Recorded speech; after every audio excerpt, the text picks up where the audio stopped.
Lecture 23, Orbital Firepower, Kinetic Bombardment and Rods from God. Introduction: When Orbits Become Battlefields. In April 2024, the world's diplomats found themselves arguing about nuclear weapons in space, a late Cold War throwback and a preview of things to come. The United States and Japan put a draft text before the UN Security Council reaffirming the Outer Space Treaty's ban on weapons of mass destruction in orbit. Russia vetoed it and China abstained. Moscow even proposed a broader ban on all weapons in space, which failed to pass. The subtext was clear: by 2025, escalation ladders include orbits. Once states normalize hitting targets from orbit, everything else gets easier to imagine.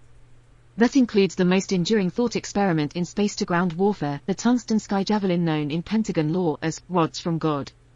According to Reuters reporting at the time, the US push for the 2024 resolution was spurred by intelligence that Moscow was exploring a space-based anti-satellite weapon with a nuclear component, exactly what the treaty forbids, an allegation Russia denied even as it wielded its veto. It was a postcard of where we stand, law running after technology, and technology already casting new shadows on Earth. Legal bright line: no nukes in orbit, but tungsten gets a pass. The Outer Space Treaty's bright line is simple. Article 4 prohibits placing nuclear weapons or other WMD in orbit, on celestial bodies, or stationing them in space, in any other manner. It does not explicitly prohibit conventional weapons in orbit. That gap, deliberate, fateful, is the narrow door through which every discussion of orbital kinetic bombardment must pass. International lawyers call the treaty permissive on this point. Engineers hear opportunity.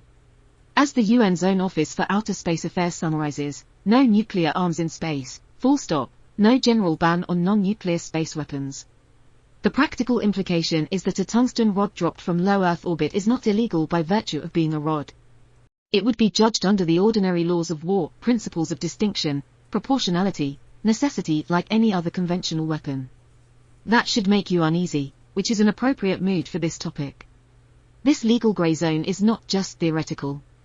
In late 2024, the UN General Assembly overcame Russian objections to reaffirm the OSCE's core rule against WMD in space, passing a resolution 1674.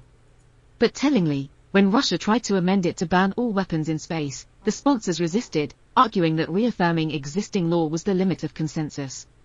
Moscow complained that merely restating the WMD ban gives the impression that other space weapons are acceptable, and indeed, many states hedged their votes.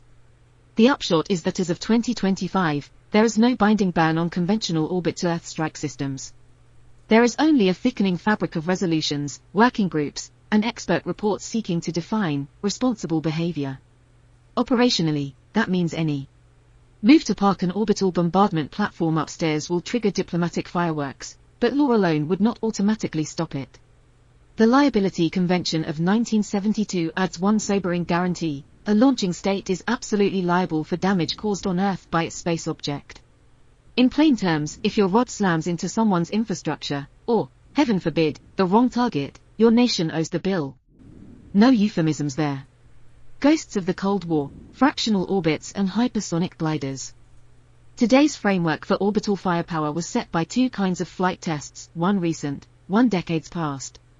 In 2021, China launched a system US officials described as a fractional orbital bombardment concept married to a hypersonic glide vehicle. The payload apparently looped the globe and missed its target by some tens of kilometers, a miss you could fix with time and iteration, both of which Beijing demonstrably has. Analysts at respected institutions like Arms Control Today and the International Institute for Strategic Studies treated that flight as proof of concept that fractional orbit plus a maneuvering reentry vehicle is back on the menu. And decades earlier, the Soviet Union actually deployed a nuclear-tipped fractional orbital bombardment system, FOBS, in the late 1970s. It was later dismantled in line with the, never ratified but largely observed, SALT II treaty limits that explicitly prohibited FOBS. In fact, SALT II's text forbade developing or testing fractional orbit weapons. The US never ratified SALT II, but the Soviets complied and decommissioned their FOBS in 1983. When the Cold War ended, people stopped saying the acronym FOBS out loud for a while. They have now resumed. The physics that made FOBS attractive approach from any direction, short warning time, are the same that make tungsten rods plausible. The key distinction is that rods from God are conventional by design, not nuclear. That makes them easier to argue for, no treaties violated, and harder to argue against, no mushroom cloud. But it doesn't make them easy to build or use. For that, we have to get into the engineering and economics. The rods from God concept, physics without warheads. Rods from God is not a formal program of record, it's a family of ideas built around one gravitational fact. If you drop a dense object from orbit and it survives atmospheric reentry with enough velocity left, it will hit with devastating force. The American nickname dates to an era when Air Force futurists collected whiteboard visions like magpies collect trinkets. The RAND Corporation's seminal report Space Weapons, Earth Wars, 2002, stripped away the poetry. The concept is straightforward. Start with a dense body, tungsten being the material of choice because density is king and melting point matters. Shape it for speed, a long, slender penetrator with a small frontal cross section, to keep drag low and ballistic coefficient high. Solve the thermal problem, ensure it doesn't vaporize or disintegrate on the way down. If you do all that, RAND's analysis showed, a multi-ton tungsten body entering at orbital speeds can deliver impact energies equivalent to tens or hundreds of tons of TNT. Crucially, that energy is delivered in kinetic form, focused in a small area through a penetrator, rather than as a broad explosive blast. A tungsten rod from orbit won't level a city like a nuclear airburst, it will obliterate a bunker, radar site, ship, or hardened missile silo with frightening precision. The correct mental model is not nuke without fallout, it's a monster bunkerbuster that plunges from the heavens. Let's empty the myth drawer early. The internet loves to say a single space rod equals a small nuke. Physics does not support that. Even the highest energy scenarios assume very large masses and optimized shapes, and they still bleed speed to atmospheric drag. RAND's reference tables for tungsten bodies entering at 11 km show impact energies in the tens to low hundreds of tons of TNT equivalent, not in kilotons. For example, a hypothetical 80 metric ton tungsten penetrator that survives to hit at around 6.5 km per second carries on the order of only a few hundred tons TNT equivalent. Devastating at the aim point, yes, but nowhere near a nuclear detonation. The right analogy is not a nuke without fallout, it's a supersized bunker buster that also throws a scalding spray of molten metal and concrete. If you hear someone casually equating rods with nuclear weapons, assume they got it from a magazine headline rather than an engineering study. As one aerospace analysis put it, a 1,000 kilograms object at Mach 7 has about 0.7 times the energy of the same mass of TNT, and the ratio grows with velocity. Even so, you're talking tens of tons TNT equivalent, not Hiroshima. A rod is terrifyingly surgical, not city flattening. Building the space spear, platforms, sensors, and tungsten rods. So what does the system look like in plain language? Picture a bus in low Earth orbit, essentially a small satellite that exists to be a weapons magazine. It carries a dozen or more long tungsten rods, each perhaps a few meters in length and shaped like a blunt spear. They're nestled inside shrouds that double as heat shields for the initial plunge. The orbital platform, the bus, has a star tracker and an inertial measurement unit, IMU, to know its attitude and position precisely. It has a secure radio link, X-band or Ka-band, with anti-jam encryption, to receive fire orders and target data. And it carries enough maneuvering propellant to tweak its orbit and orient for release windows. The bus doesn't find its own targets, it's fed by a targeting network that fuses all the usual suspects. Synthetic aperture radar images, overhead infrared surveillance, signals intelligence, plus any theater-level sensors that can contribute, drones near the target, a submarine's periscope radar snapshot, a special ops team's laser designation, you name it. When the geometry lines up, the bus rolls into position, gives a tungsten rod a gentle mechanical push out of its cradle, and lets gravity do the rest. According to the Aerospace Corporation, a federally funded R&D center that advises the U.S. Space Force, space-to-Earth kinetic weapons are conceptually simple: deorbit a mass, shape it right, manage the heat. The devil, of course, is in the details of survivable reentry and acceptable cost per shot. Those devils never really go away. Let's talk about the rod itself, the spear. It's not mystical, it's a dense metal penetrator. A common notional design might be a tungsten rod a few meters long, with a high length-to-diameter ratio so it's aerodynamically stable as it plows through the atmosphere at hypersonic speed. The nose is slightly blunted, not needle-sharp, because a perfect sharp point would overheat and melt almost instantly. A blunt nose creates a detached shockwave that pushes some of the superheated air away from the surface, reducing the heat transfer rate. In essence, it wears a bow shock buffer. You generally do not put fins on these things, fins would just burn off in the plasma of reentry. Instead, the rod is naturally kept tail forward by its center of mass, and any minor steering adjustments are done by subtly shifting that center of gravity or using tiny side thrusters for the last tweaks. Tungsten is the material of choice for deterministic reasons. It's extremely dense, 19.3 g/cc, almost 2.5 times as dense as steel, it resists heat, and it remains strong at thousands of degrees Celsius. It doesn't melt until about 3,422 degrees Celsius, a temperature few materials can even approach without vaporizing. In fact, Los Alamos National Lab notes that tungsten's unique combo of density and high temperature strength is why aerospace uses it in roles where other metals give up. But tungsten has an Achilles heel: it oxidizes, literally burns, if it stays too hot in air for too long. The engineering challenge is not pushing the rod down gravity handles that, it's keeping it intact long enough to matter. Rand's report put it bluntly: at very high ballistic coefficients, basically heavy, compact shapes, you retain more speed through atmosphere, but the heat load rises steeply. You radiate some heat away, you carry some in a hot plasma sheath, you let the surface ablate, or even sweat, away in droplets, to carry off energy. The rest is likely classified in detail, but it's not mysterious physics, it's just hard. The rod probably has a two-stage heat shield, a blunt leading cap that takes the worst of the plasma and then peels away, and a low-drag sabot or sleeve that falls off next to leave the bare penetrator for the final dive. If the timing of those discards is off, you get either a scorched, eroded tungsten stump or an inaccurate tumbling telephone pole. In short, designing a rod means balancing mass, shape, and materials so that it survives reentry and arrives with enough velocity to do the job. There's no magic wand, just brutal thermodynamics and lots of simulations. The result, if you get it right, is a dart that can punch into any bunker that a ballistic missile or penetrating bomb could, but from above at orbital speeds. Every weapon forms a kill chain, and rods are no exception.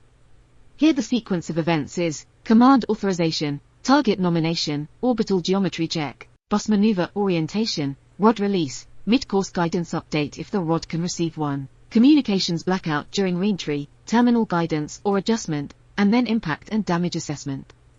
One very live question is how much human control is retained at each link. Kinetic strikes from orbit have political salience far beyond their yield, mainly because any objects descending from space tend to light up early warning systems in a way that could be misinterpreted as a nuclear strike.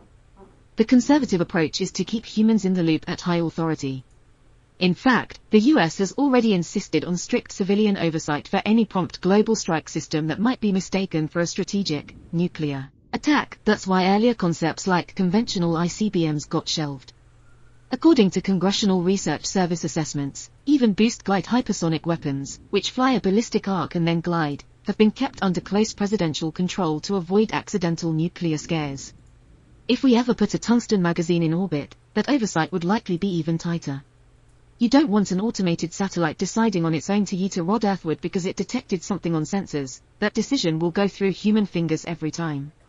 So, realistically, a national command authority must arm and fire these weapons with deliberate steps. The autonomy on the bus is kept intentionally dull.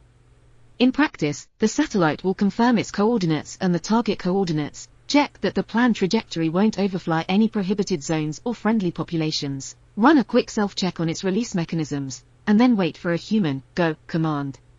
If comms are lost at the last minute, it freezes on the last approved plan rather than hunting for a new one on its own. The rod itself has no eyes, it's blind, dumb, and fast. In the most plausible designs, it rides a predicted trajectory all the way, possibly with an inertial sensor or simple guidance chip to execute a preset late course correction.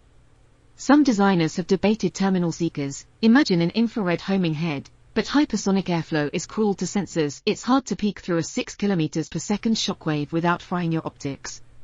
It's often better to just aim well and let the rod follow physics. As Rand planners noted long ago, kinetic penetrators trade warhead mass for accuracy. You can't splash damage your way to success, so you must have a precise release and short time of flight to minimize target movement. That remains true. In essence, the bus and the human controllers do the thinking, the tungsten does the hitting. Hell on impact, hypervelocity effects and target damage.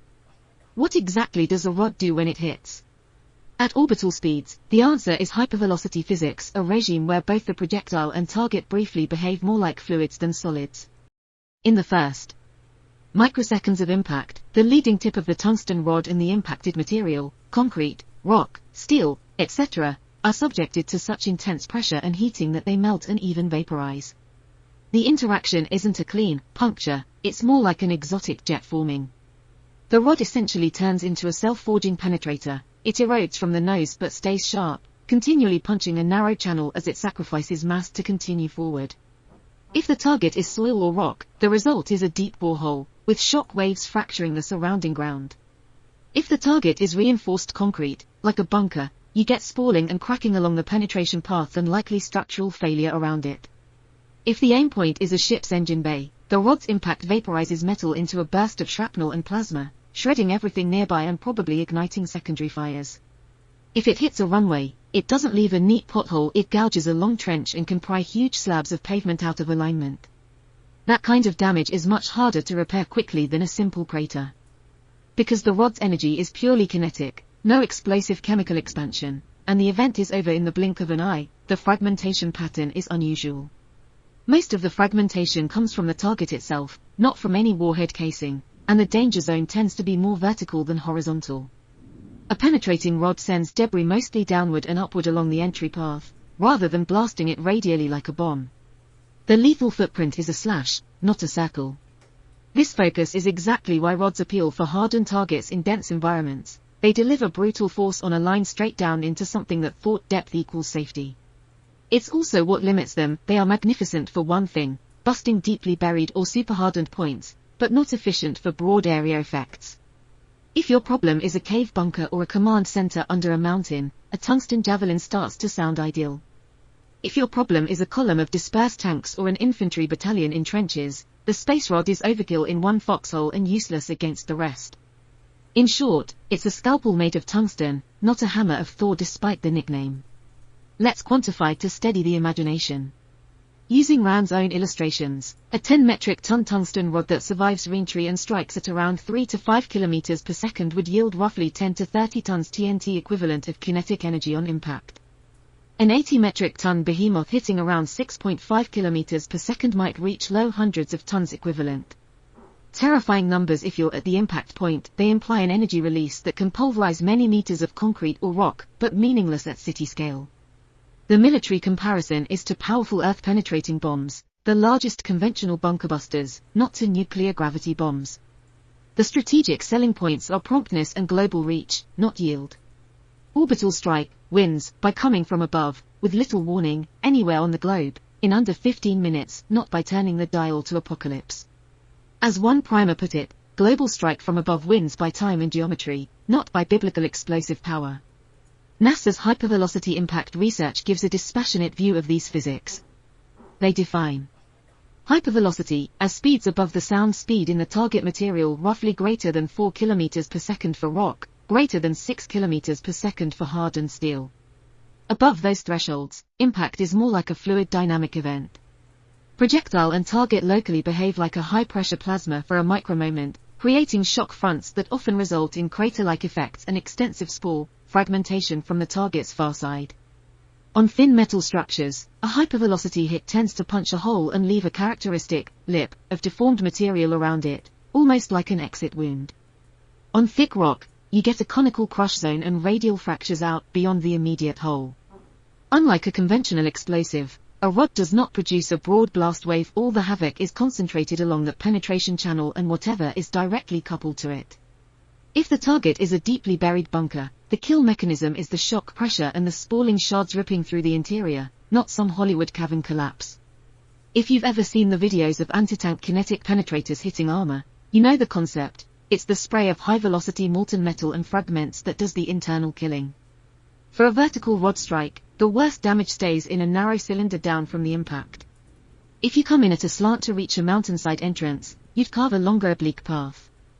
Either way, the defender's counter is not to just pour more concrete, it's to design voids and layouts that decouple or deflect that penetrative shock. You can harden a silo door against a blast, but you can't easily harden a mountain against momentum. What you can do is be clever, move critical gear away from predictable aim points, add decoy structures, use zigzag tunnels that don't transmit shock in a straight line. Depth alone won't save you, but guile might. Why choose a space rod? Time, geometry, and no permission slips. Given all the above, why would anyone choose orbital bombardment over a hypersonic missile, a ballistic missile with a conventional penetrator, or a stealth bomber with a bunker-busting bomb? In a phrase, time and geometry. Orbit gives you global approach vectors with no need for overflight permission, fewer host nation veto points, and virtually no advance warning for the target. It makes a lot of traditional defenses irrelevant. For example, a long-range SAM, surface-to-air missile, battery that might shoot down aircraft or cruise missiles is just a spectator. A rod comes from above at extreme speed, well outside its engagement envelope.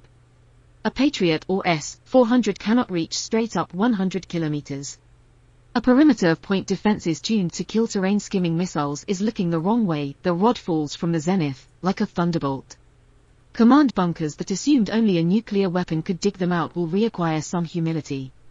According to Aerospace Corporation's policy primers, the same list of advantages comes up every time a space-to-earth kinetic concept is studied: rapid global reach, high lethality against hardened, deep targets, and the ability to deliver destructive force without an explosive warhead, which helps politically and legally. No explosive means you're not violating treaties that ban weapons of mass destruction. You're also not inflicting broad blast damage, which may limit collateral damage in urban settings. If you need to open a sealed door in a crowded neighborhood and leave the rest of the block standing, a narrow downward stab of kinetic energy is oddly surgical. One analyst even argued it can be a more moral choice in some scenarios. You're using precision momentum instead of indiscriminate chemistry. Politics also favor an orbital option in certain crises. Because these weapons bypass other countries' airspace, they erase the diplomatic wrangling needed for basing or overflight in third-party territory. In past conflicts, the US has had to negotiate access or flight corridors to launch strikes. An orbital system doesn't ask anyone's permission once it's on station. It also offers deniability of intent. A tungsten rod has no nuclear signature, no obvious escalation to Armageddon. During the Cold War, a big reason Congress and others were wary of prompt conventional strike was the risk of misidentification. If Russia's radar saw a Trident missile coming, how to know it wasn't nuclear? The solution then was to alter basing and trajectory, hence the focus on boost glide weapons launched differently. With an orbital platform, the hope would be that adversaries know it's tungsten only, and you coordinate diplomatically to prevent panic. For instance, you could notify other nuclear powers out of band: we're about to drop a conventional rod on target X at time Y, please do not overreact. During the Cold War, ballistic missile tests were often pre-notified for exactly this reason. So orbital strike offers a peculiar political niche. It's a way to hit strategic targets without breaking the nuclear threshold. It doesn't trigger the same treaties or taboos as a nuke would. That said, it's still going to scare people, but perhaps less so than breaking out a nuclear bunker buster. Another way to see it, orbital firepower solves ugly timing problems without sending a carrier strike group or a bomber squadron. It collapses the kill chain timeline for fleeting or time-sensitive targets.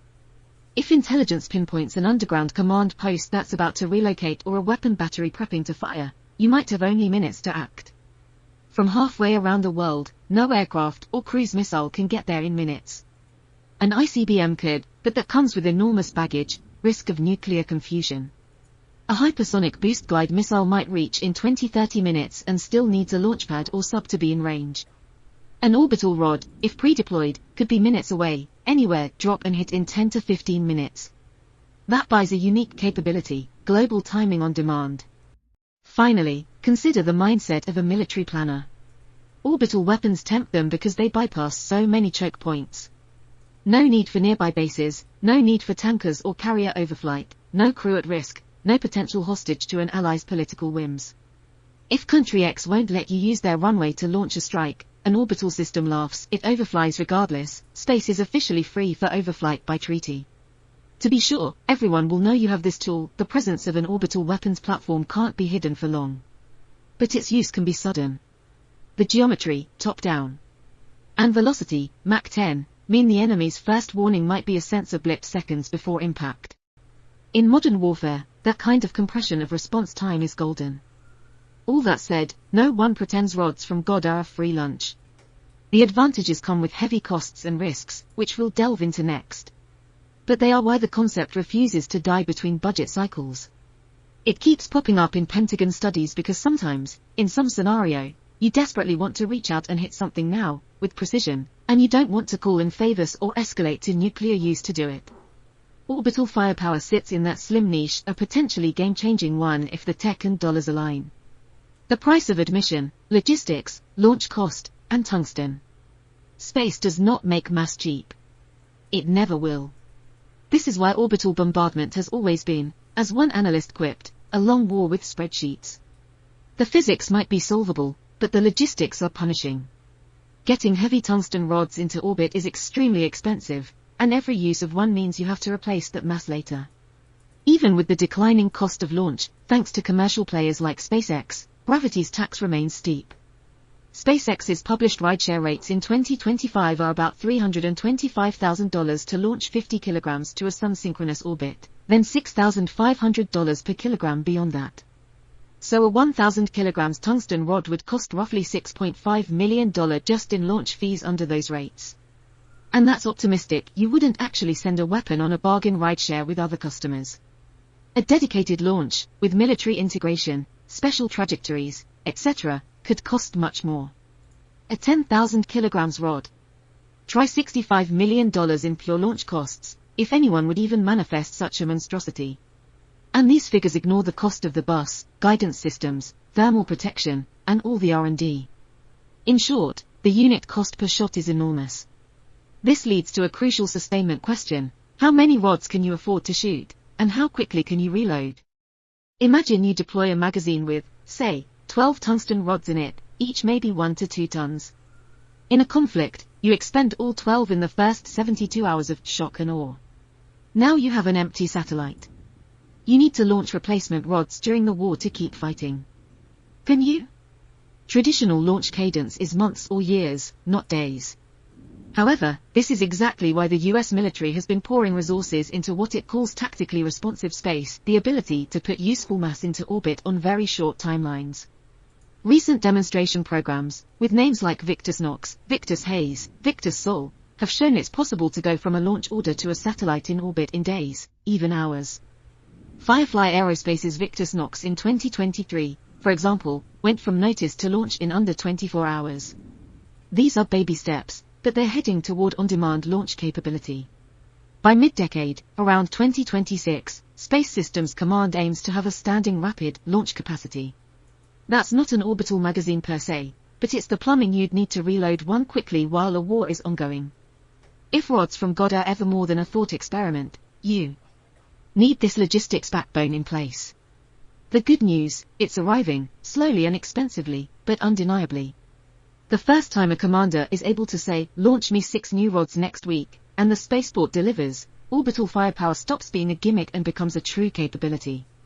The other side of logistics is the sustainment math. How many shots per month can you maintain, and at what cost, before this becomes a bankrupting strategy?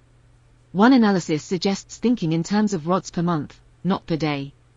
If you have an active constellation carrying, say, 24 rods across 4 orbiters, and you anticipate needing perhaps 8 shots in the first 72 hours of a conflict, with a couple held in reserve, you can cover about a week of high-intensity use.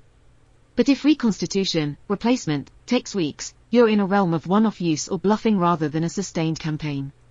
On the other hand, the Space Development Agency demonstrated in late 2025 that monthly launches of dozens of satellites are doable when prioritized. If those were rod-carrying boosters instead of COMSATs, an adversary would indeed hear the heartbeat of your resupply. In essence, the viability of orbital firepower long-term depends on launch cadence as much as on any single rod's performance. The winner of a space strike arms race might be whoever can reload faster and cheaper, not whoever hits harder initially. Then we come to a supply chain Achilles heel, tungsten itself. Tungsten isn't just any metal, it's a strategic and somewhat rare commodity. And the global tungsten supply chain in 2025 is dominated by China. The U.S. Geological Survey's summaries for 2024 to 2025 are blunt. Outside of China, the rest of the world produces only 20% of the world's mined tungsten. The U.S. hasn't mined any domestically since 2015, relying entirely on imports and recycling. In early 2025, Beijing tightened export controls on several critical metals explicitly including tungsten, a tit-for-tat in the ongoing tariff disputes with the US. Reuters reported that move immediately drove prices up and forced companies to navigate a new licensing regime. If your warhead is a metal bar, your armory is the commodity market. An orbital rods program that isn't paired with a robust plan for tungsten sourcing is magical thinking. This means investing in alternative supply, Canada, perhaps, or reopening mines in allied countries, or upping recycling of industrial tungsten.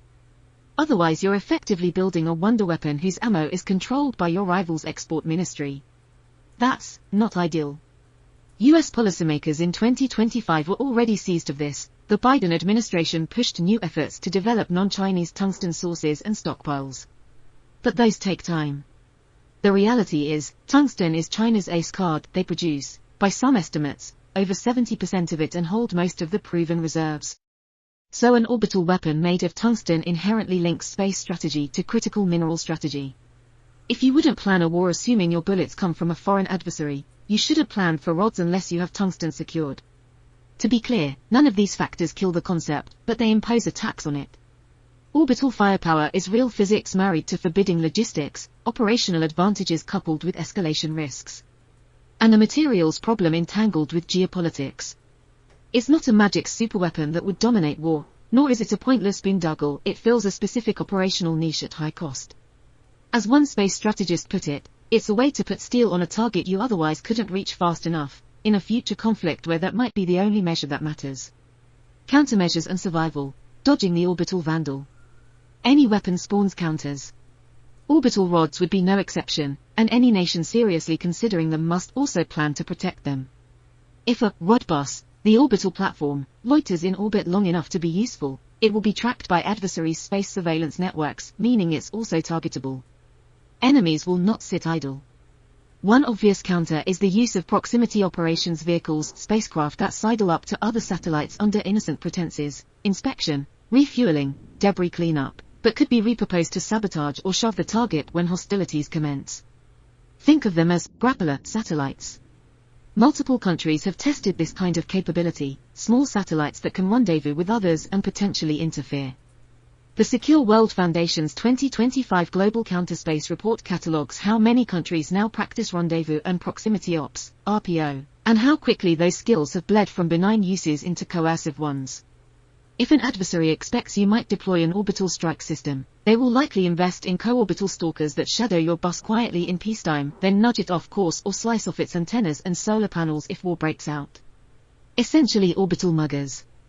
On the ground, electronic warfare will go after the links between the bus and its controllers. Jamming the command uplink is a straightforward way to try and deafen the weapon or delay its use. If the rod relies on GPS for final guidance corrections, jamming or spoofing GPS around the target area is a cheap trick to make it less accurate. More ambitiously, one could attempt to spoof the targeting data, feed false coordinates or decoy signals so the rod hits an empty patch of desert. That's not sci-fi. If the bus opens its ears to listen for late updates, those signals can lie. A rod that trusts only its inertial guidance may be more immune to spoofing, but then it can't adjust if the target moved. It's always a trade-off. What about hard-kill defenses? Can you shoot down a rod in flight? Terminal ballistic missile defense systems, like THAAD or Aegis, are designed to hit reentry vehicles, so in principle they could try for a rod.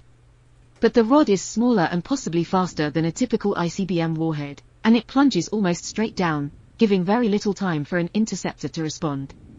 It would be a very low probability shot. A smart defender might still invest in it to force the attacker to perhaps expend 2 rods for one target, hedging against intercept. The US Army's latest Patriot and other systems weren't built for near-vertical strikes. That's a blind spot in most current missile defenses. Directed energy weapons offer another possible counter in the future. High-power lasers could, in theory, engage a rod during the thin upper atmosphere portion of its descent, basically try to superheat and fragment it before it reaches denser air. Today, no laser on Earth can reliably do that. Atmospheric distortion and power limits are too challenging. But as power levels rise into the megawatt class, some planners imagine lasers could ablate or erode a rod's nose or alter its flight enough to make it miss. The rod is a small, fast target, so it's not easy even then. But it's an avenue of research. Notably, in the mid-2020s, the US is field testing 50 kilowatts lasers on Stryker vehicles and prototyping 300 kW class lasers for base defense. By the 2030s, theater-level lasers of higher power could exist. They might not zap a rod like Star Wars, but they could complicate the thermal problem by adding heat or by blinding sensors on the bus above. In short, lasers will give every thermal engineer ulcers. The cheapest countermeasure remains deception and decoys. If you're defending a set of underground bunkers and you suspect the enemy has rods, you can take steps. Bury key assets even deeper or in unpredictable locations, build fake entrances or lids that look like valuable targets, and make the enemy burn a precious rod on a decoy hatch while the real one is 200 meters away. Since the rod's magazine is limited, every miss or wasted shot is a big win for the defender. This is the same logic as in anti-missile warfare. Saturation and deception can exhaust the attacker's limited rounds. From the attacker's perspective, an orbital weapon's survivability can be enhanced by various tactics. You could employ bodyguard satellites, small protector drones that orbit near your rod, bus and act as watchdogs. They might raise an alarm or even physically interdict an approaching adversary satellite, or just serve as an extra deterrent by their presence. This is more a political tactic than a technical one, basically saying, if you come close, it will be noticed and escalatory. Another trick is to play shell games, have multiple identical satellites, some armed, some not, and make it hard for the adversary to tell which is which.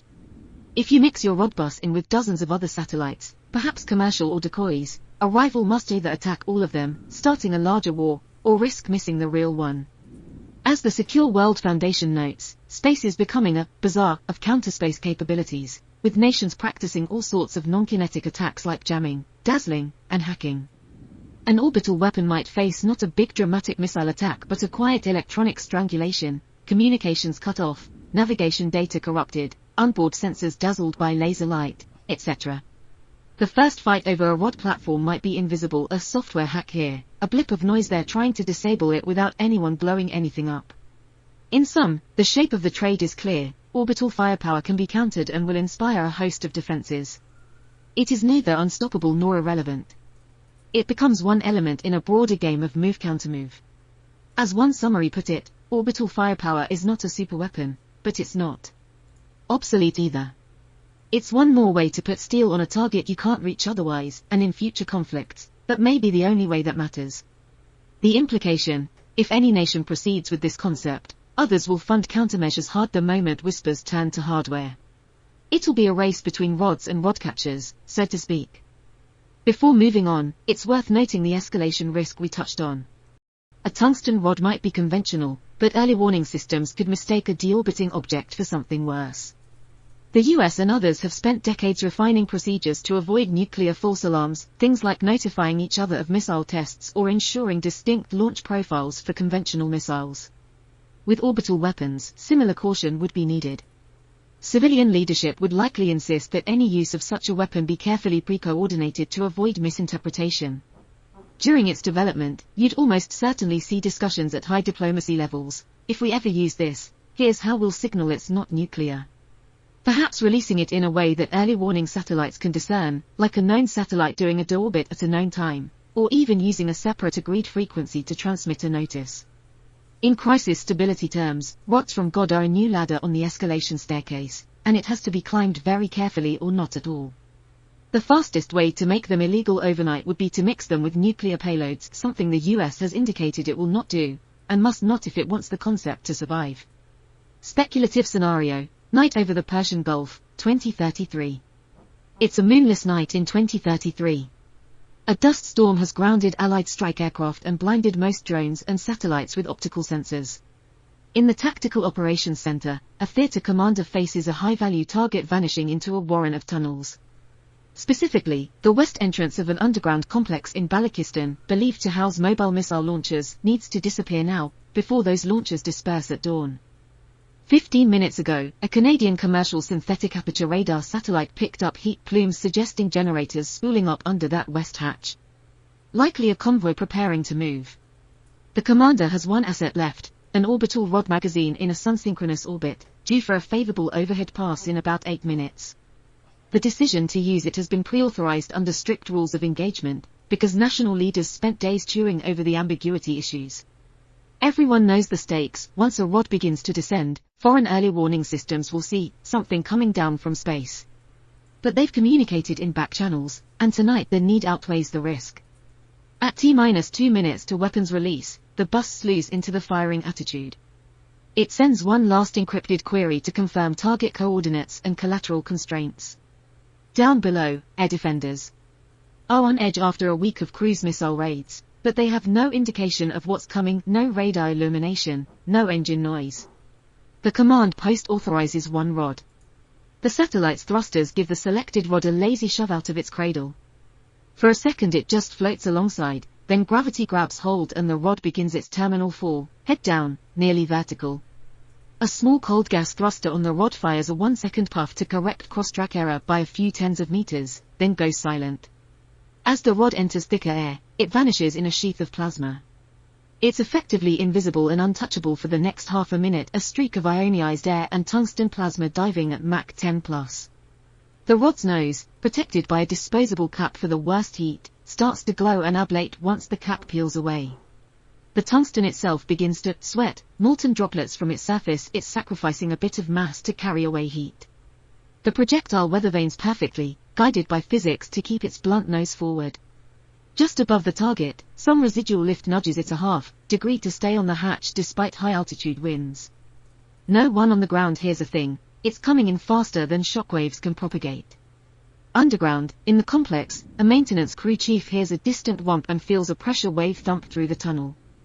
In the same millisecond, the entrance he's guarding simply disintegrates. A hot wind and a cloud of concrete dust is the last thing he experiences. The rod punches through layers of reinforced doors as if they were paper, then detonates in the sense that its kinetic energy instantly transfers to everything around it.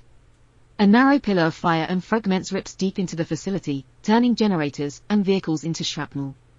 Within a second, it's over. The hatch is now a smoking crater and a collapsed tunnel full of debris. Overhead, what the regional air defense radar saw was at most a fleeting blip, a fast needle, dropping from above, then nothing. Some infrared sensors picked up a brief flash. By the time they are piecing it together, the orbital magazine has already coasted well out of the danger zone. 90 minutes later, the co-orbital Inspector satellite that had been loitering suspiciously begins to drift toward where the magazine used to be, only to find empty orbit. The dust storm below still rages, grounding drones, but it doesn't matter, the target hatch is gone. In the UN Security Council a day later, predictably, there is an emergency session. Accusations fly about the weaponization of space. Draft resolutions are waived. Russia and China push once again for a treaty banning all weapons in orbit. Western diplomats point out that Article 4 of the OST only bans WMDs and that the General Assembly's recent votes, while expressing concern about an arms race in space, do not outlaw conventional strikes outright. It becomes a blame game, but no one can deny that what happened was technically legal under existing law, if the target was lawful and proportional. Still, the political shockwaves are intense. An informal new norm has been crossed, and everyone knows the next use will be even harder politically. Orbital firepower is always one strike away from prompting new treaties or new arms races. Doctrine and human judgment, integrating the gravity weapon. If you're hoping for a clean, standalone doctrine for orbital strikes, you'll be disappointed. This capability would not live in a silo, it would get quietly integrated into broader prompt strike plans. It would come with strict oversight, likely reserved for the most critical, one-shot, one-kill scenarios to prevent misuse. There would be debates over whether the platform is a dedicated military satellite or disguised as a dual-use commercial system. The latter might complicate the legal status, a sneaky route some might consider, draping a weapon over a commercial bus. But oversight and control would be paramount. Human judgment remains at the center. Target selection is a deeply human process, with intelligence officers and lawyers scrutinizing every candidate and the potential collateral damage. The humility to abort a strike if the intel is uncertain is something a machine cannot replicate, and for something this politically sensitive, it's vital. Restraint, in fact, becomes a skill. The best mission is the one you don't fly because the picture isn't clear or the gain isn't worth the escalation. One interesting doctrinal question: do these orbital tools end up under a nation's nuclear command and control, because of their strategic implications, or under conventional theater control? Likely, they'd be treated akin to conventional global strike assets requiring President-Prime Minister-level authorization for use, akin to how the US handles conventionally armed ICBM concepts. We can foresee that the National Command Authority would set a trapdoor on release authority, extremely narrow criteria and real-time authorization steps right up to the last moment of commit. If a rod is about to drop and an abort command comes in at T-2 seconds, you want a human in that loop who can say, abort, and have the satellite jettison the rod to burn up harmlessly. Because once gravity takes over, there's no self-destruct mechanism that can guarantee safety. A ton of tungsten doesn't just evaporate if you blow it up mid-air, you might get a shotgun spread of tungsten fragments, which is not great either. So positive control until the very last safe moment is essential. The mantra borrowed from nuclear doctrine would apply: never launch on unclear warning, never automate the decision to kill from space. In practice, as mentioned, these rods would likely be folded into existing prompt global strike or strategic strike frameworks.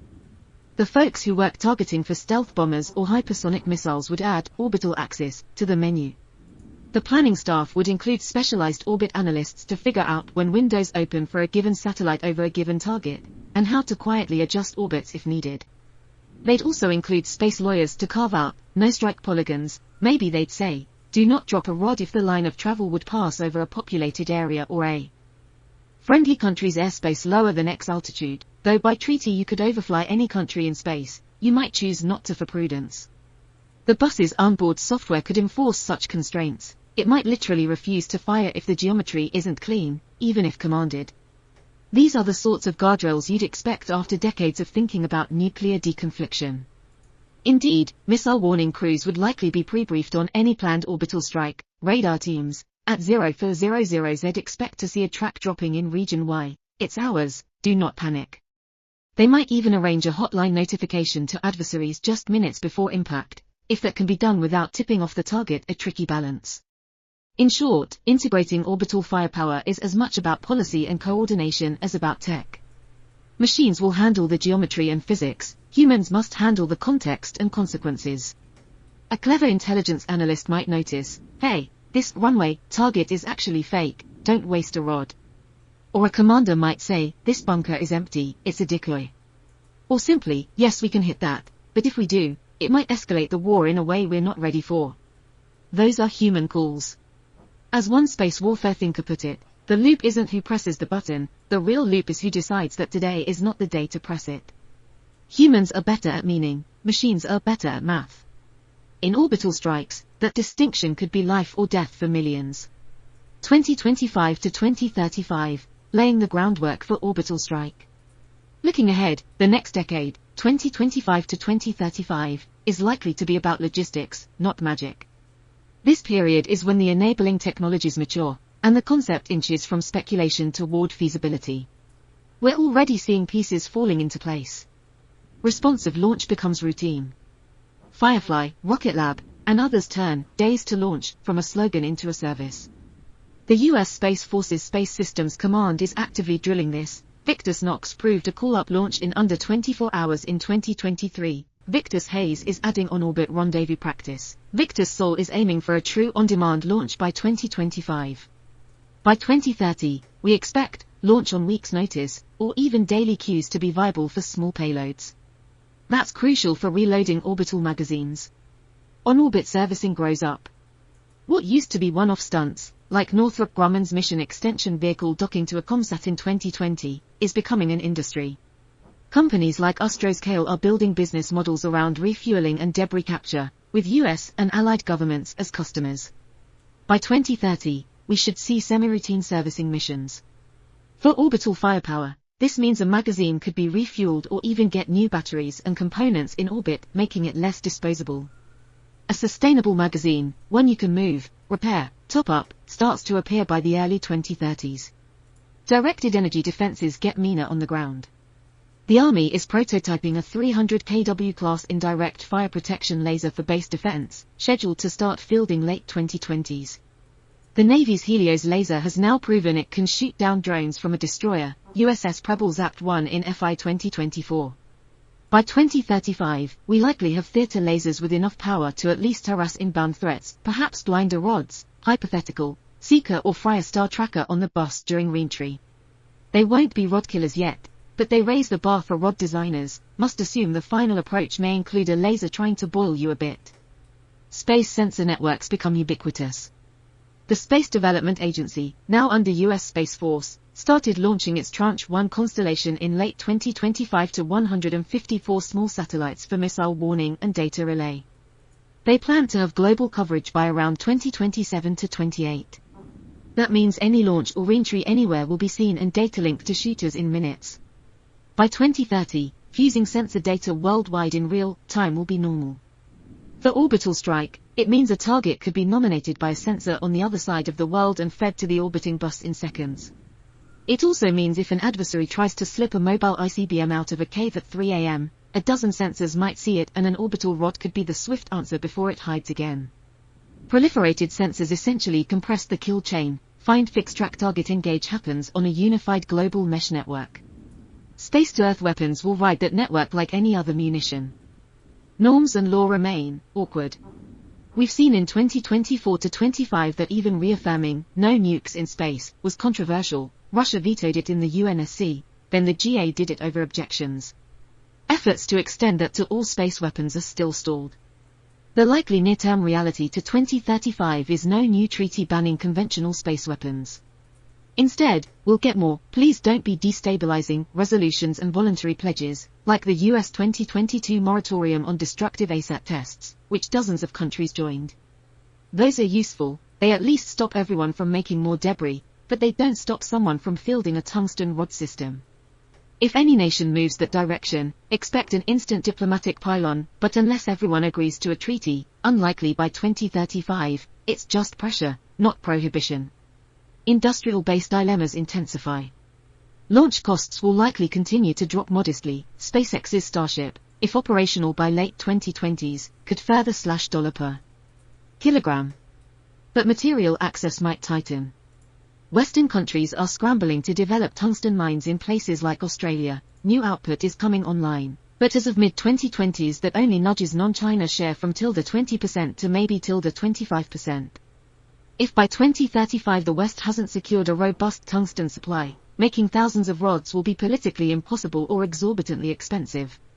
Conversely, if tungsten remains a choke point, some might invest in exotic alternatives or composites, though few materials match tungsten's combo of density and melt point. Tantalum, maybe, but it's also rare and a bit less dense. This period will tell whether rods from God are materials, limited or not. In summary, to 2035 we expect orbital strike to move from PowerPoint towards reality if the logistics puzzle is solved. The heavy lift here, pun intended, is making launch and servicing routine enough that a tungsten arsenal is not a one-shot wonder. Technically, the challenges of guiding a rod will be largely solved. They're closely related to what hypersonic glider designers are solving. Politically, it's still very contentious, but there might be no outright ban. Militarily, it will start appearing in war games and doctrine papers as a niche capability for certain high-value targets. Whether any nation actually deploys one before 2035 likely depends on need. If a major war seems to demand it, the pressure will mount. If not, it might remain on the shelf as a contingency plan. 2035 to 2050, orbital warfare in a crowded sky. By 2035 to 2050, the chessboard in orbit will likely change shape dramatically. This era could see orbital bombardment become one option among many in a far busier space arena. Proliferation of platforms, there will be more satellites than you can count in various orbits. Many of those will be small, cheap, and possibly disposable. Militaries might deploy whole constellations of small sensor or comms satellites for redundancy. An orbital strike platform could piggyback on that trend by blending into a cloud of noise. It also means if an adversary is hunting your rod bus, they have to sift through hundreds of contacts. Disposable and mobile buses, space servicing will likely be mature. Astroscale's planned refuelers and orbit fabs refueling ports in the late 2020s are the thin edge of a wedge leading to routine orbital logistics by the 2040s. That means a rod platform can live longer, move further, and reposition often. Instead of a predictable orbit, it could be towed or self-propelled to new altitudes and inclinations. This alters the defender's calculus. They can't just park a killer satellite on one orbit and be done, the target might move. Mobility will be key, and thus counter-space efforts will focus on denying mobility, e.g., trying to sabotage fuel lines, jam thruster commands, or degrade whatever sensor the platform uses to rendezvous with a refueler. A likely tactic: hit the platform's ability to navigate or dock, turning an agile bus back into a sitting duck. Continuous global sensing. By mid-century, persistent sensor coverage means hiding a rod bus will be very hard. Launch plumes are caught by infrared satellites. Thermal wakes of engines, even tiny thruster burns, might be tracked by sensitive sensors. NASA's debris monitoring already uses sensors that see tiny flashes when small objects collide in orbit. In 25 years, a network of automated space surveillance could flag any unusual orbit changes in real time. So an orbital weapon might have to assume it's always observed.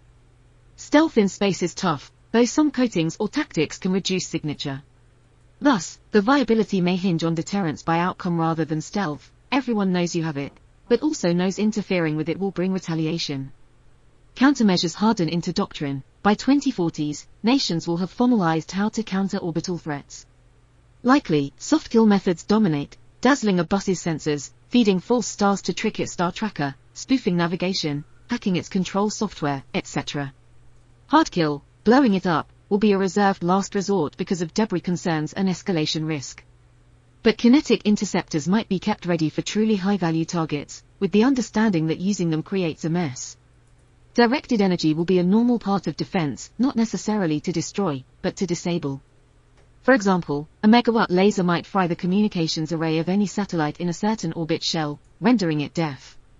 By 2045, Europe, Japan, India, and others will likely have their own robust counterspace suites, not just the US, Russia, China club.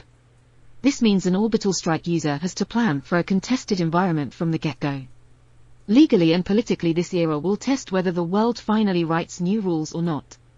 There will have been 30+ more years of argument at the UN. The Russian-Chinese Draft Treaty, PPWT, Prevention of Placement of Weapons in Outer Space, has been around since 2008. By 2050 it may still be floating in revised forms, still unaccepted by the West due to verification issues. The gulf between those wanting hardware bans and those preferring norms of behavior may not close. So we might still be in a state of no new treaties, but lots of red lines informally. If orbital bombardment has been used by then, it might have set some precedents. For example, perhaps the world quietly agrees that space strikes should avoid certain targets like nuclear sites to prevent confusion. If not used, it remains a latent capability that everyone worries about but doesn't ban. To 2050, I suspect we'll still see the Outer Space Treaty as is, no WMD, and lots of squabbling about anything else. In effect, the weapons will arrive before the rules, as an IISS paper lamented. Shift in human role. If the 2020s were about figuring out how to technically do this, the 2040s might be about who does it. Increased autonomy is likely, but as we argued, humans will remain upstream. Machines will be trusted to fly and aim, they will not be trusted to decide to fire on their own. If anything, by 2050 militaries will likely ensure an even tighter human confirmation loop for any space strike, because strategic stability will still be fragile.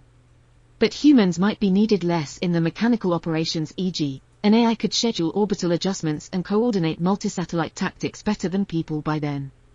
The human job might concentrate into the higher decision-making, picking which target is worth a rod and which is a decoy trap to ignore. In essence, automation will handle the geometry, humans handle the meaning, a recurring theme. Industry alignment. By mid-century, the industrial base needed for orbital warfare will be robust if current trends hold. Launch providers, maybe SpaceX, Blue Origin, Chinese Long March successors, Indian Heavy Lift, will be pumping out rockets at airline-like cadence. Satellite manufacturers, Boeing Millennium, Lockheed, Northrop, plus newer startups, will be mass-producing modular buses that can host sensors or rods as needed. Servicing companies will have tow truck satellites available for hire. Directed energy companies will be selling lasers to militaries like Raytheon sells radars today, integrated into command networks. In short, the whole ecosystem to support something like rods from God will either be in place or easily repurposed. It might even be banal. The first time a tungsten rod is actually used in anger, it may be introduced to the public as just another munition in our networked arsenal, a result of decades of incremental prep. Overall, 2035 to 2050 is the window where orbital strike could go from a niche contingency to a normalized, if still rarely used, capability. It will also be the window where counterspace becomes normal conflict. One should expect by the 2040s that any conflict between major powers will include jamming of satellites, laser attacks on sensors, perhaps a few co-orbital scuffles. Orbital bombardment, if it exists, would have to survive in that wrestling match against soft kill. That will push designers to make the platform more autonomous in resisting jamming, e.g., it might have to navigate by stars only if GPS is down, or use encrypted laser comms between satellites if radio is jammed. It might carry redundant sensors to cross-verify against spoofing. It could even have AI that disbelieves its own navigational data if something seems off, like if star patterns suddenly don't match any catalog because someone is projecting fake stars with a laser. Yes, that could be a thing. In summary, by 2050 the orbital weapons game, if played, will be one of wits and resilience, both sides employing high-tech measures and countermeasures in an ever-evolving duel above the atmosphere. 2050 to 2125, the gravity weapon in a mature spacefaring era. Looking a century out, 2125-ish, making predictions is perilous, but let's be bold but grounded. By 2125, if humanity stays on its current trajectory, we will be a truly spacefaring civilization. Orbital firepower at that point will either be a relic we chose not to use or a fully integrated, somewhat mundane part of military force structure.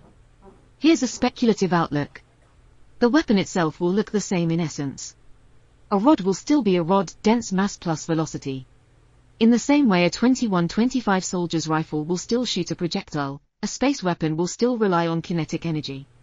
It might be more efficient, maybe composite penetrators, or multiple smaller rods released in a pattern, but tungsten, or an exotic alloy, will likely remain the tip of choice. We probably won't, for instance, have invented convenient plasma guns or other sci-fi weapons that render a simple rod obsolete. Gravity is too convenient a free lunch. Logistics will be transformed. The biggest changes will hide behind the scenes. By 2125, sustaining an orbital arsenal may be trivially easy compared to 2025. We might have servicing swarms, autonomous drones that refuel, repair, reposition satellites routinely without human micromanagement. Tungsten rods might even be manufactured in orbit or on the moon. That sounds fanciful, but consider, the moon has ample oxygen-bound metal ores, including tungsten traces, though tungsten is rare even on Earth. A mid-century idea might be electromagnetic mass drivers on the moon to fling material to orbit. NASA studies in the 1970s imagined railguns launching raw material off the moon.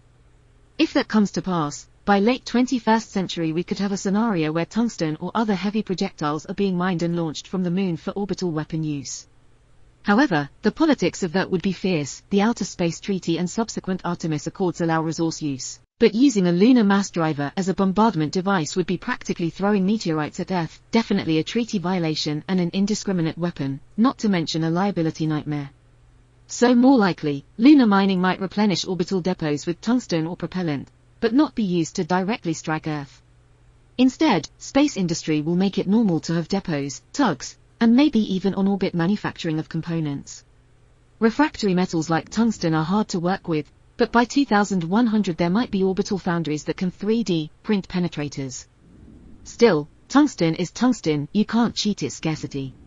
If politics haven't resolved supply, we might see tungsten designated a strategic material with stockpiles on Earth and maybe extraction from asteroids or the moon if feasible. Normalization versus arms control. By 2125, either we'll have figured out some arms control or not. My guess is that behavioral norms will have solidified more than hardware bans. Perhaps we'll have informal, or even codified, agreements that any orbital strike platform is declared and perhaps limited in number. There might be keep-out zones that become customary around such satellites, with intrusion seen as an act of war. Maybe there's a norm that if one is used, immediate notification to the Security Council is expected, etc. Hard to say. But likely, given how hard banning nuclear weapons was, and that succeeded only because nukes are WMD and distinct, banning a conventional capability that several might see as crucial seems unlikely. Instead, expect transparency measures. Maybe by 2100 countries might allow on-orbit inspection of each other's strike platforms to verify they're non-nuclear, the same way today we have inspectors for some arms treaties. Deterrence and ambiguity. Orbital weapons will occupy a niche in deterrence. By then we might call it the gravity option, rather than rods from God, because maybe multiple countries have them, and their existence is just another fact of war. They'll likely be used rarely, precisely because they are so fast and hard to defend against that using one is a punchy escalation. Paradoxically, what makes them appealing, prompt, no warning, also makes them scary to others. Could this be the start of something bigger? So states might hold them in reserve for the most extreme conventional scenarios. In that sense, they could be somewhat analogous to, say, stealth bombers today, very potent, mostly held as deterrent and used sparingly. The promise of the capability will still be that straight line of force from the sky at the second it matters. The peril will still be the ambiguity on another nation's warning screens when your bus tips into a firing attitude. I suspect by then we'll have very clear signaling protocols in crisis to mitigate that, maybe even automated exchange of notice through neutrals or AI-to-AI deconfliction channels. Space as plumbing, not theater. The winners of the 22nd century, states or alliances, will likely be those who treat space not as a flashy arena of sci-fi wonder, but as everyday infrastructure. They'll do the unsexy math on tungsten availability, launch scheduling, orbital debris environment, etc., and they'll make sure their orbital assets, strike or otherwise, are hardened and reliable in a crowded sky. They will also be the ones who can explain to their publics why using an orbital strike in a given case was legal and necessary, not a rogue action. By 2125, one hopes that political and legal frameworks have caught up enough that, say, a parliament or Congress could be told, we used an orbital kinetic weapon last night on target X. Here's why it was lawful and proportionate under the circumstances, and that statement is credible. Environmentally, one wildcard is the evolution of the orbital environment. There's a tug of war. On one hand, solar activity, the 11-year cycle, and climate change can affect atmospheric density up to orbit, influencing how quickly debris falls out. High solar activity, like solar cycle 25 in the mid-2020s, causes Earth's atmosphere to puff up, increasing drag on low satellites and debris, which is good for clearing junk but bad for satellite lifetimes. Long-term, increased CO2 actually cools and shrinks the upper atmosphere, counterintuitively, which means less drag and longer-lived debris. 1. Model in 2025 estimated a 50 to 66% reduction in low orbit's natural debris cleansing by 2100 due to this effect. If that's true, by 2125 the space around Earth could be extremely crowded and unforgiving. That means any long-lived orbital weapon bus is an ecological luxury unless it can be refueled and perhaps moved to avoid collisions. It pushes designs toward platforms that can be repaired, refueled, or replaced quickly rather than something that sits for decades untouched. In 2125, no one will assume a satellite can just orbit carefree for 10+ years without interventions. The sky will be too full for that. This will have driven huge advances in autonomous collision avoidance. Every satellite will routinely dodge debris or other SATs using AI and small thrusters, and in space traffic management, likely with international monitoring. Finally, consider the human element in 2125. Perhaps AIS will advise on target selection, but I wager human leadership will still insist on controlling these ultimate moment of truth decisions. War will remain political. An orbital strike's consequences, both physical and diplomatic, are complex. The call of when to use such a capability, and when to hold back, will still come down to human judgment. Someone still has to say when the line is worth drawing, as we might put it. As long as there are neighbors in space, and there will be many by then, and law that is both thinner and sharper than atmosphere, thin in coverage, sharp in potential liability, human prudence will be the ultimate safety switch. In summary, by the 22nd century, rods from God may be just one tool in what we could call a gravity arsenal. The concept will have lost much of its mystique. It will be less about gods and more about logistics and policy. Those nations that master the boring parts, securing materials, ensuring rapid launch and repair, training operators and analysts to use the tools wisely, will have the edge. In 100 years, orbital strike might be described in doctrine manuals with dry language like Option X. Gravity-assisted kinetic strike, deployable via LEO constellation, for time-sensitive hard target kill. A far cry from science fiction. Paradoxically, only when it becomes mundane, just another arrow in the quiver, does it become strategically most interesting, because then it can be used without causing the world to collectively gasp. Conclusion: the fist of gravity and the future of war. Orbital firepower is not science fiction anymore. It's a logistics and policy choice awaiting us just beyond tomorrow's horizon. The physics is solved enough. We know tungsten rods can survive reentry and hit hard. The rest is about magazines, metals, and the men and women who choose when not to use them. The wise program manager will focus on all the unsung work, securing supply chains so we're not beholden to a foreign tungsten embargo, engineering valves and heat shields that work in the real world, not just on paper, hardening star trackers against dazzling and crafting communication links that can operate through jamming and even blackout. They'll also plan for the dirt and grime of reality. Satellites will get old, components will wear out, solar flares will mess with electronics, orbital debris will force evasive maneuvers constantly. Space war is attrition on machines as much as on planners' nerves. Work looks like a bench of tuggeteers arguing over 100 meters and a lawyer who won't let them lie to themselves, I once heard. That's about right. In practice, deploying orbital firepower would involve countless human hours making sure that when a rod drops, it hits the right thing and nothing else. It looks like a communications planner building fail-safes so the bus can function even if cut off from ground for an orbit or two. It looks like national leaders quietly coordinating with missile warning centers worldwide so that, say, Russia or China doesn't mistake a rod drop for the first salvo of Armageddon. The letter of the law might be straightforward: no nukes in orbit, period. Conventional stuff in orbit is on you if it causes damage, per OST and the liability convention, but the practice is anything but straightforward. The problem is never the treaty clause, it's the crisis. If we design a command and control architecture for space strike, it will likely mirror nuclear models in its caution. Release authority will be designed like a trap, narrow, supervised, and with the possibility to abort until the very last seconds. Why? Because the ambiguity problem doesn't vanish just because the warhead is tungsten and not atomic. As the Congressional Research Service has drummed into many ears, any ultra-fast, high-arc weapon risks misinterpretation by another nation's early warning systems, so extra oversight and clear communication are needed to prevent a false alarm nuclear exchange. In essence, you have to figure out how to use the fist of God without accidentally starting the apocalypse. A tall order, but not impossible with planning and transparency.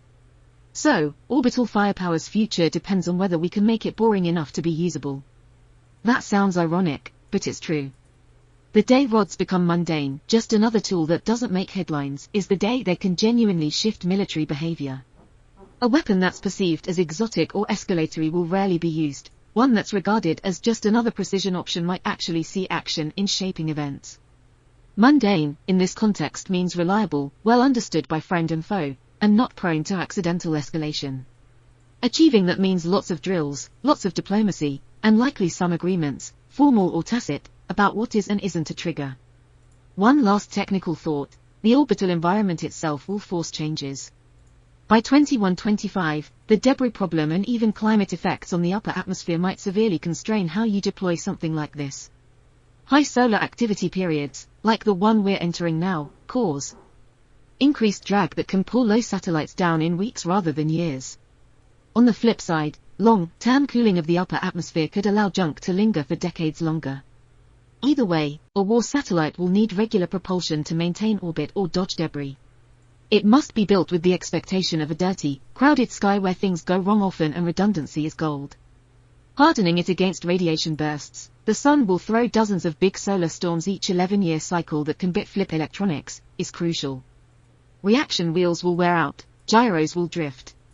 You'll need to either service or replace the platform every few years. So think in terms of constellations and spares, not one giant battle station in the sky. Pulling back to the big picture, by the time the 22nd century dawns, rods from God might be known by another nickname entirely, something like gravity strike or orbital kinetic option. There'll be one arrow in a quiver that includes directed energy, cyber, autonomous swarms, and who knows what else. They will be used rarely, not because they fail but because they work so abruptly in a domain where ambiguity is currency.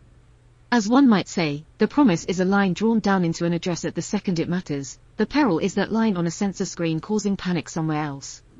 That tension will always accompany orbital strike.